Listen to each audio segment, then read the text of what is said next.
তো মই as a সাধাৰণ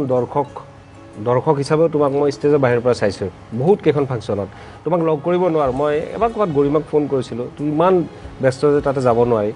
এনেকুৱা বহুত ঘটনা গৈছে তো এইবিলাক চব ঠিকে আছে কিন্তু যেতিয়া মই দেখোঁ সামাজিক মাধ্যমত তোমাৰ কথা অলপ চৰ্চা হয় আৰু যিবিলাক মানুহ কমেণ্ট দিয়ে ন সিহঁতে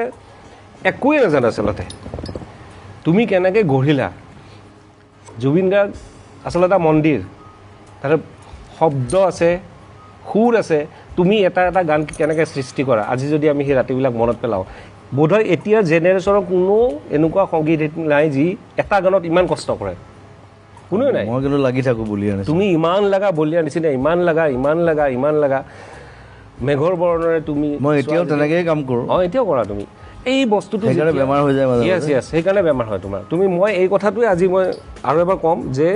যিসকলে তেওঁক পাৰ্চনেলি নাজানে আপোনালোকে এনেই অবাবতে ছ'চিয়েল মাধ্যমত মন্তব্য কৰি নিজকে তাৰমানে হেৰ প্ৰতিপন্ন নকৰিব কাৰণ এজন জুবিন গাৰ্গ হোৱাৰ এই যিটো টেম্পল মই মানুহজনৰ অস্তিত্বটোৰ কথা কোৱা নাই তেওঁ সমগ্ৰ সৃষ্টিখিনিৰ কথা কৈছোঁ তেওঁ যিটো টেম্পল তেওঁ গঢ়িছে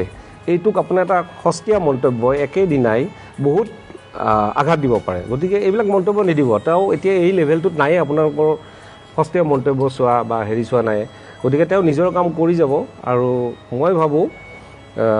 মানে যে তেওঁ আৰু আগতকৈ বেছি সৃষ্টিশীল হৈয়ে আছে আৰু বহুত চিনেমা কৰিব আজি গম পালোঁ কেইবাখনো চিনেমা আছে তেওঁ এতিয়া আকৌ স্বাস্থ্যত মনোযোগ দিব আৰু আজিকালি অলপ মানে কি আগতে মোৰ খংটো বহুত বেছি আছিলে ফটকৈ খং উঠে মই ৰিয়েক্ট কৰি দিছিলোঁ আজিকালি মই নকৰা হ'লোঁ যে মানে বুদ্ধ কোৱাৰ নিচিনা যে ক্ষমাটোতকৈ ডাঙৰ বস্তু নাই একো নাই ক্ষমা কৰি দিয়াচোন নিজে ঠাণ্ডা হৈ যাব আৰু নিজৰ ব্ৰেইনটো ঠাণ্ডা হৈ থাকিব